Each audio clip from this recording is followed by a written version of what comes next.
Oke teman-teman, di video kali ini kita akan sharing berkaitan 8 hal yang teman-teman harus tahu ketika teman-teman mau seleksi wawancara beasiswa LPDP.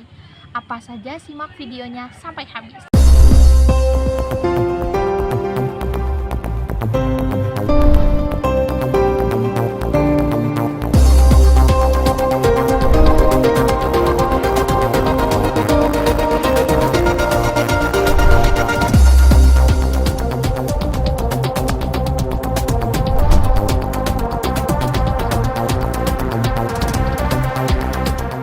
Sebelum lanjut ke videonya, jangan lupa support channel Sahabat Ilmu dengan mengklik tombol subscribe dan jangan lupa aktifkan juga lonceng notifikasinya biar teman-teman tidak ketinggalan update-update berkaitan dengan beasiswa. Salah satunya adalah beasiswa LPDP. Dan teman-teman jika suka silahkan klik tombol like dan jangan lupa share sebanyak-banyaknya. Cara wawancara beasiswa LPDP. Ada 8 hal yang teman-teman harus tahu. Yang pertama adalah jangan bicara sebelum teman-teman dipersilahkan. Nah, ini juga penting teman-teman. Mungkin kalau di tahun 2019 itu aku waktu itu offline. Nah, tapi di tahun 2021 ini kita kan mau tesnya itu online. Nah, jadi teman-teman harus diperhatikan juga. Mungkin kalau misalkan offline karena nervous atau apa, jadi tiba-tiba datang, duduk langsung memperkenalkan diri, enggak ya teman-teman. Tapi kalau mungkin di online sekarang di tahun 2021, teman-teman cukup duduk dulu sebelum dipersilahkan untuk bicara atau menjawab pertanyaan. Teman-teman harus diam dulu ya. Nanti kalau udah silahkan baru teman-teman berbicara. Hal yang kedua adalah perhatikan beberapa komponen. Salah satunya mungkin pertama, karena ini online, pasti kita akan menggunakan beberapa alternatif. Apakah mungkin itu via Zoom atau mungkin via aplikasi yang nantinya itu bertatap muka. Nah, maka teman-teman harus memperhatikan pertama, harus diperhatikan kamera harus benar-benar jernih gitu ya. Kalau misalkan teman-teman ngeluh gimana kamera di laptop saya tidak support, ya alternatif menurut aku ya, alternatifnya itu ya teman-teman bisa pinjam dulu, karena dengan waktu yang LPDP sediakan, insya Allah cukup untuk teman-teman prepare. Apakah itu mungkin mental ataupun mungkin komponen-komponen pendukung nanti ketika wawancara, kayak gitu teman-teman. Terus ada juga yang kedua adalah audio. Teman-teman jadi harus perhatikan, selain kamera, audio juga harus jelas.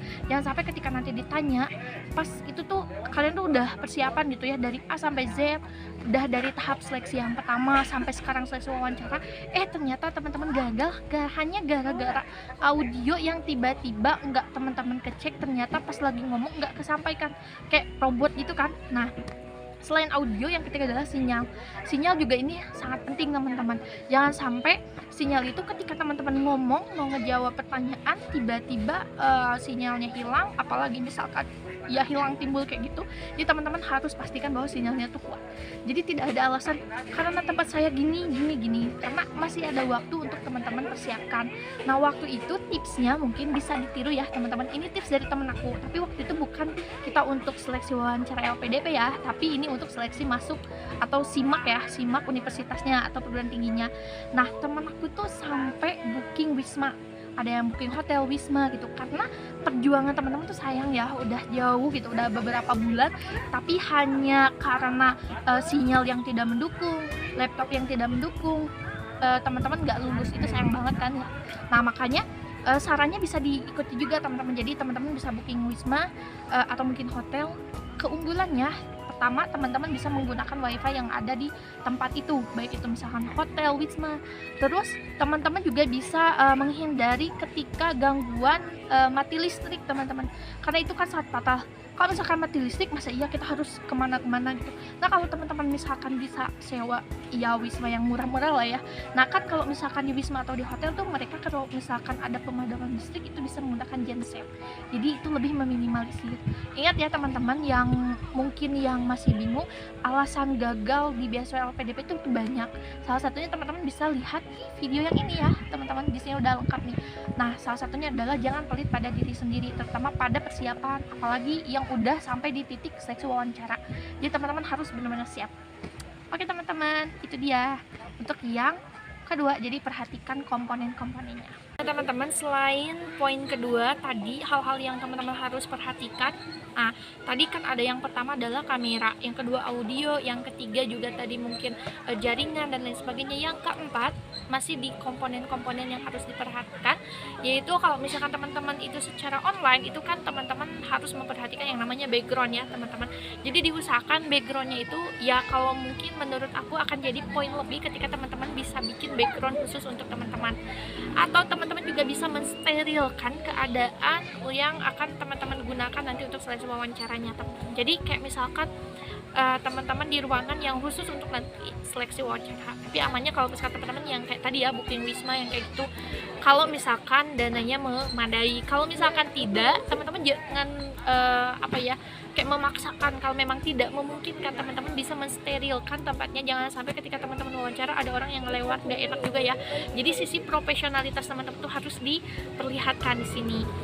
Hal yang ketiga, nah tadi kan teman-teman di hal yang pertama teman-teman tuh udah dipersilahkan untuk memperkenalkan diri atau diberikan kesempatan untuk berbicara. Nah di poin yang ketiga adalah pertama-tama ketika teman-teman udah dipersilahkan untuk berbicara, teman-teman sampaikan ucapan terima kasih karena teman-teman udah diberikan kesempatan untuk berbicara atau diwawancarai.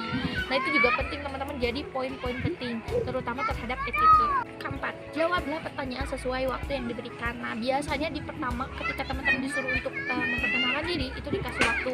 Kalau aku waktu itu ditanya langsung nih, silakan perkenalkan diri Anda dalam waktu 5 menit. Nah diusahakan jangan sampai melebihi. Kalau bisa sih ya 4 menit lah udah selesai kayak gitu. Jadi itu adalah sisi keprofesionalitasan teman-teman, jadi harus diperhatikan banget ya waktunya, jangan sampai melebihi. Hal yang kelima, nah di wawancara dasar LPDP ini yang kelima adalah teman-teman harus memperhatikan mimik muka. Nah teman-teman, untuk mimik mukanya diusahakan teman-teman harus tampil dalam manis gitu ya. Jadi maksudnya manis itu ya nggak ketawa-tawa juga gitu ya. Kalau misalkan teman-teman ketawa-ketawa itu kayak orang gila gitu ya. Nah di sini teman-teman tuh harus memancarkan aura bahwa teman-teman tuh semangat gitu ya. Ya gimana gitu, manis gitu ya, senyum ya, nggak senyum-senyum sendiri juga gitu. Jadi jangan sampai juga kayak mimiknya tuh datar. Kalau datar kan orang yang nanya juga bingung gitu ya. Nah jadi diusahakan teman-teman tampil manis gitu ya. Yang keenam, nah saat pewawancara itu bertanya atau mungkin teman-teman menjawab pertanyaannya, misalkan nih waktu aku pewawancara itu ada 3 orang. Nah jadi mereka itu bergilir, ada yang pertama dulu, kedua dan ketiga. Nah maka teman-teman harus pandang matanya teman-teman. Kalau di 3 pewawancara itu, misalkan nih pewawancara pertama berbicara, nah teman-teman harus memfokuskan mata teman-teman ke orang yang sedang bertanya, yaitu pewawancara yang pertama. Nanti misalkan ganti ke pewawancara kedua, nah langsung mata teman-teman fokus ke pewawancara yang kedua.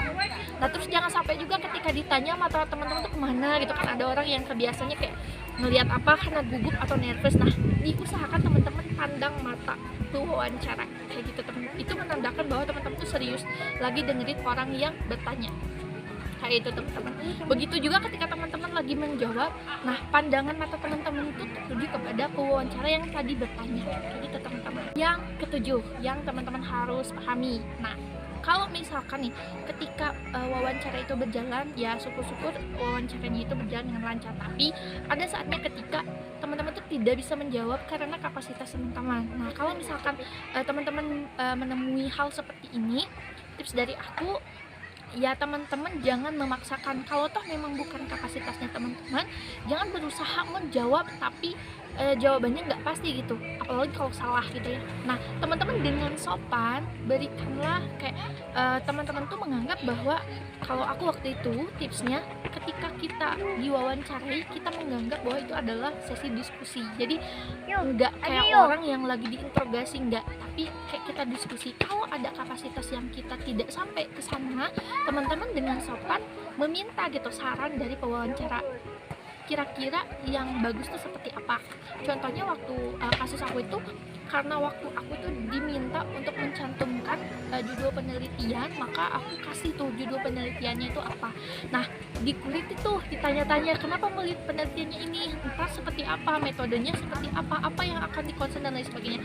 Ternyata dirasa memang belum cukup, dan aku juga belum bisa menjawab itu dengan meyakini kebenarannya karena memang belum kuliah kan, itu hanya mencantumkan dulu gitu.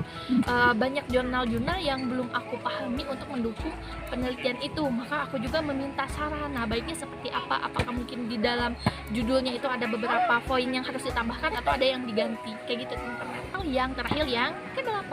Nah, untuk yang poin ke-8 ini, jika teman-teman telah selesai nih, biasanya waktu pengalaman aku setelah selesai pewawancara minta lagi apakah mungkin ada yang mau disampaikan, apakah itu mungkin kepada LPDP atau kepada pewawancaraan. Aku cukup itu ngasih kayak ucapan terima kasih, dan juga jangan lupa teman-teman harus mengucapkan permohonan maaf. Kan kita gak tahu, walaupun misalkan kita ngerasa udah seperfect mungkin, ternyata mungkin ada kata-kata yang kita nggak sadar terucapkan, dan itu mungkin bisa jadi kata-katanya itu kurang sopan dan lain sebagainya. Jadi kita usahakan kita bilang ucapan mohon maaf gitu apabila selama mewawancari atau selama jalannya wawancara itu ada kata-kata yang kurang enak didengar, dan mohon juga bimbingannya, kayak gitu teman-teman. Karena aku pernah lihat di satu website, juga ada di YouTube juga yang sharing-sharing, ada yang ketika wawancaranya itu kurang perfect, tapi ketika di akhirnya dia ngasih statement, dia minta maaf dan juga berterima kasih,